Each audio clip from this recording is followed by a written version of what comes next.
So, around the age of 10 is when the story really starts for me.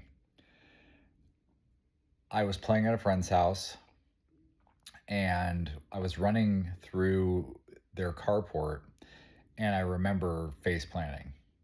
And at the time, I didn't know what happened. All I remember is I was lying there and my knee hurt so bad. I was in tears. The parents of my friend came out. I can't even tell you the friend's house it was anymore because it was so long ago. Um, but their parents came out, didn't know what happened. They called my parents, and my parents came over, and I have this memory of each my father and my mother getting under each of my arms and kind of helping me walk to the car, but obviously walking on one leg, limping on the other, having no idea what the heck happened to me. All I knew is my knee hurt really bad. And I learned quickly thereafter that my mom had a knee problem. And I was pretty young still, so I didn't understand this stuff to the greatest degree. But she told me about a knee problem, and her knees got hurt frequently. And they suspected that maybe I must have inherited something regarding that. And we didn't give it a lot of thought at that point. It was a one time event, so we just kind of let it go. Well, then after that, it started happening pretty frequently. It happened so often that I don't even remember most of them. I remember a couple of the important times. I remember one time when I was trying out for the middle school basketball team, and it was the very starting practice, and I really wanted to play basketball, but my parents were reluctant to let me play, but they let me try out. It was the very first tryout practice, and I was out there and someone passed me the ball, and all I did was take the ball and I twisted. And that twist landed me on the ground in excruciating pain. And I found out that I had actually torn my ACL. I broke a piece off my kneecap and had to have a surgery, obviously, at the age, I think at that point I was 11, 12 maybe. Um, Probably 12 years old, but it was my first year of middle school. So apologies if my exact ages aren't right on, but it's pretty close. But I tore a bunch of crap in my knee and I had to have a surgery. I couldn't weight bear on my left knee. And my parents took me to a doctor in our town that was just an orthopedic surgeon, and he proposed some repairs. And at the time, I was still pretty young and I still didn't understand what was going on. I just knew I had a knee problem. Um, of course, in between these times were just various falls where I would sublux my knee and I'd have to get up and limp my way back home wherever I was at. And it usually took me out for about 2 weeks. And as I became a teenager and I started going to high school, um, I got into fitness really big, which is a lifesaver for me that I somehow liked working out. I couldn't play sports, so I decided I'd lift weights. And somehow I loved lifting weights and I would just work out a lot. I worked out pretty carefully with my leg workouts. I went pretty hard on upper body stuff. Um, my upper body seems to have allowed me to do plenty, but my legs were always had to be kind of careful. I would once in a while try lightweight squats, and I even made it to some decent weight at one point. But one time I squat down and both of my knees gave way, and luckily there was a squat rack in place that caught the bar. Um, and then I never really did squats again after that. But um, sports, I was afraid to do any sports. I did one football camp, and my parents, again, were very gracious to let me try sports, knowing the risk that it gave to me. Um, but I ended up talking myself out of playing football. A few reasons were I could never run very quick. When I would try to run, I had a max speed that was pretty slow. And if I went any faster or tried to fight faster than that, it would be faster than my kneecaps would let me go, and my kneecaps would spurt out of place, and I would eat it. So that took that out of the situation pretty easily. Um, but I worked out a lot, and I worked out my legs, and I strengthened muscles, and I somehow kept myself on my feet. Um, One time I slipped down a flight of stairs when my kneecap went out on me, and there were concrete stairs at a high school I was at, and I was supposed to be going on a Disneyland trip through school a few days later, and I went, but I was in significant pain the entire time, and I barely fit on some of the rides, and some rides I couldn't fit because I couldn't bend my knee enough because it was so swollen. Um, so that was just a lovely time. And so that happened a lot. That's kind of how my life was for a long time. But somehow weight training and strength carried me through and somewhat stabilized my legs. I'll say somewhat because I still had lots of subluxations and dislocations. When I became an adult, um, it still would happen just randomly, but I never let it stop me. I worked physical jobs my whole life. I don't My brain is in like a different place these days where I look back and I'm not even sure how I pulled off doing so many physical jobs. I loved doing physical work though. I feel like mentally I was built for it. Physically I was not, but mentally I'm not meant for a desk and I'm not meant for a computer. To this day I struggle with that. And somehow I did physical jobs my whole life, and my knees would go out on me, and I would just tight wrap them and hobble through and have a couple really crappy weeks and then recover and keep going.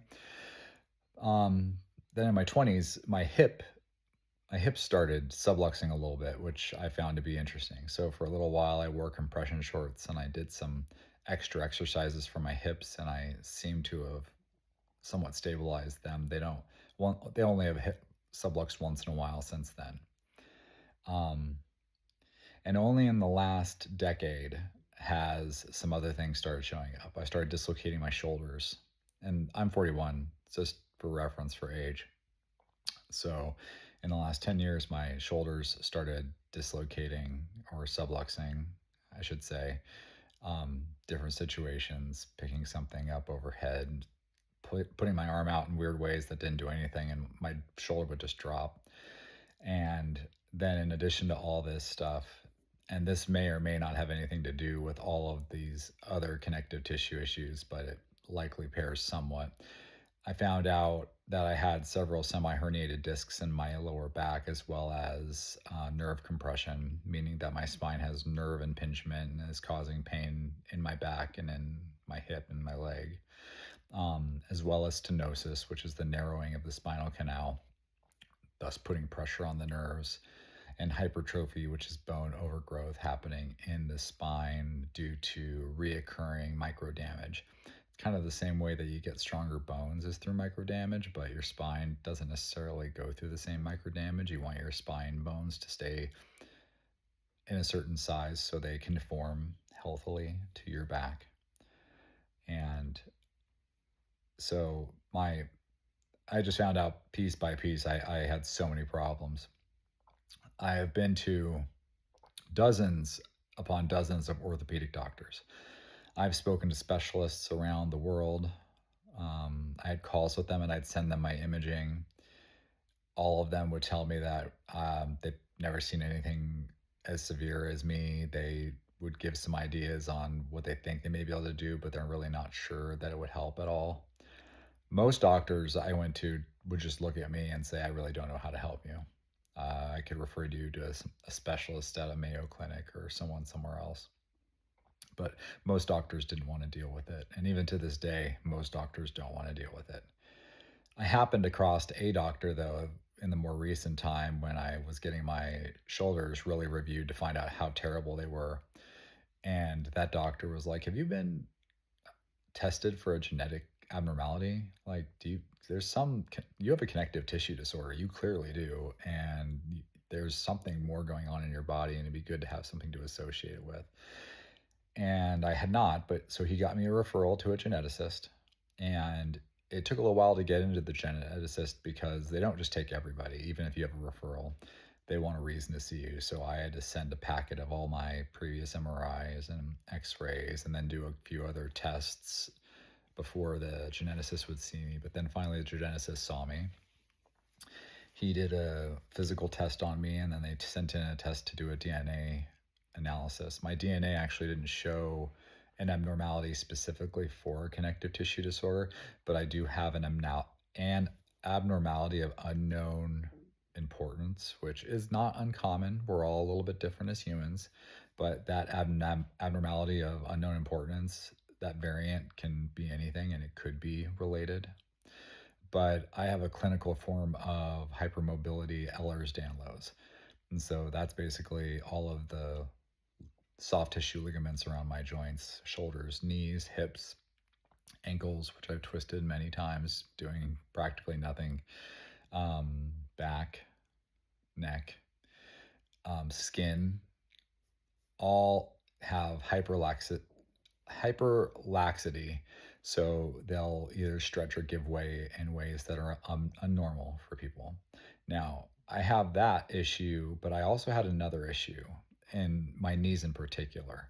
So my knees had another inherited flaw, which was I was born with shallow grooves for the kneecap to set in, as well as non properly shaped kneecaps, and my kneecaps sat laterally even from a young age. So put two and two together, you take very weak connective tissues, you pair it with severe deformity in bone structure, and you have a recipe for disaster. And that's essentially what happened to me. At this point in my life, I have had tibial tubercle osteotomies on both of my knees, as well as several medial patellofemoral reconstructions, the ligaments that kind of balance the kneecaps. I had those replaced a few times. The tibial osteotomies, where they cut the lower tendon off of the kneecap and they scoot it over to help make your kneecaps not track laterally. It led to some success for me, but it wasn't, unfortunately, the world changing solution that I wanted. And I want to be clear because I know there's a lot of people that view this channel that are going through the tibial tubercle osteotomy procedure and the MPFL procedures. They actually have amazing success rates for people. I'm extraordinarily unique. And those of you that have seen the videos with my x-rays can tell that there's something that surgeries can't fix until other issues are addressed.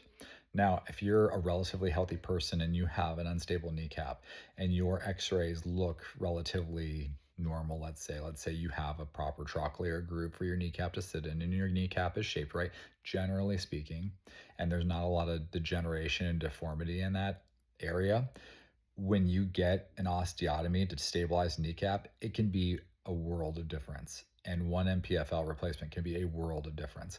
So don't throw those out the window, because it was even semi-successful for me with how terrible my knees were. The problem is I just have such severe deformity that my legs, it didn't hold. They started retracting laterally because there was no structure in there to support the surgery, essentially. And so now I'm on a new journey. And my new journey is finding a knee replacement doctor that also specializes in high end deformity and abnormalities, because I need a few procedures put together at once.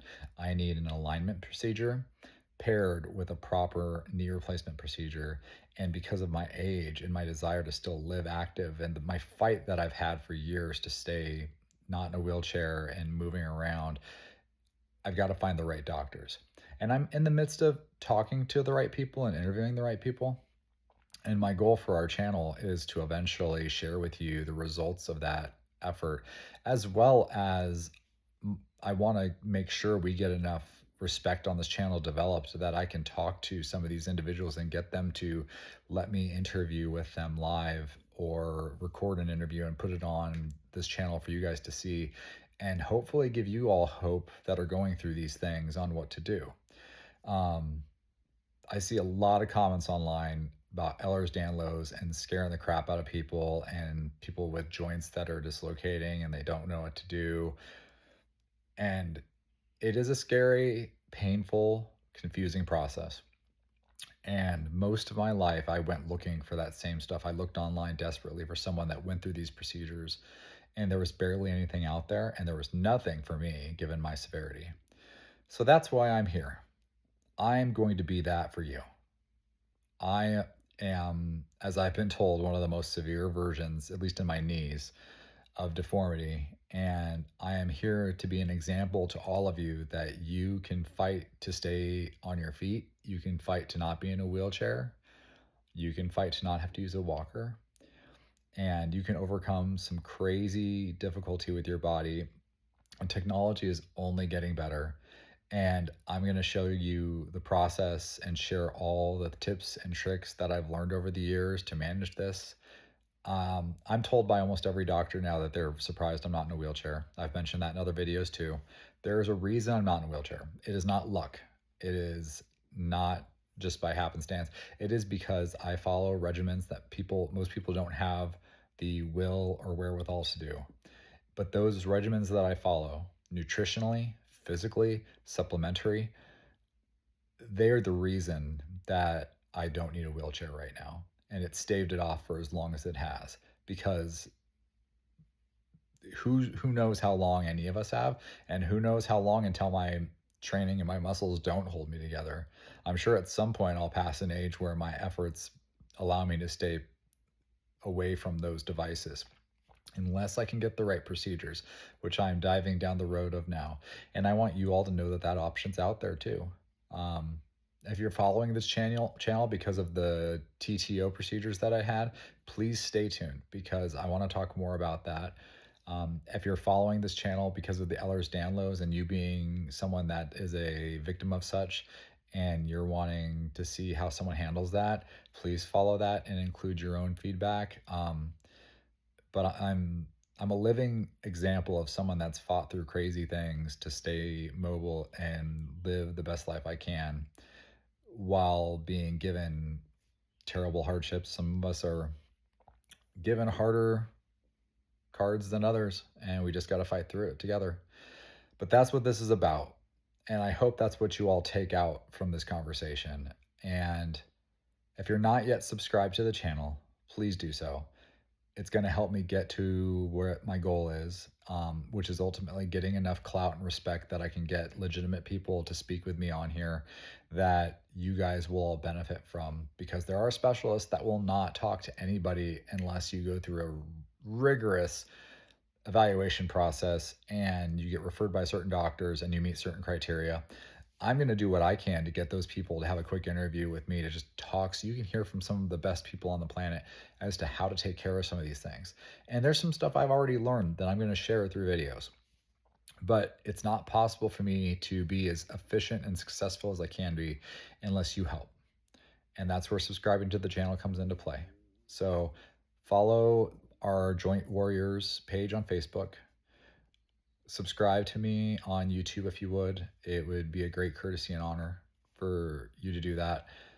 And keep looking out for the future videos. I'm going to keep posting things on answering questions I see on the forums that are difficult, trying to help encourage people to go the right way. I'm going to tell you about my continuing journey to fighting through this, because I'm on a journey still, and I have doctors to speak to and procedures to still undergo and recoveries to still have happen. But I'm going to do the best I can to be the guiding light to show you that any of you guys can get through this stuff. It's possible. So I look forward to hearing from you guys in the comments, and stay tuned for more videos in the future. Thanks.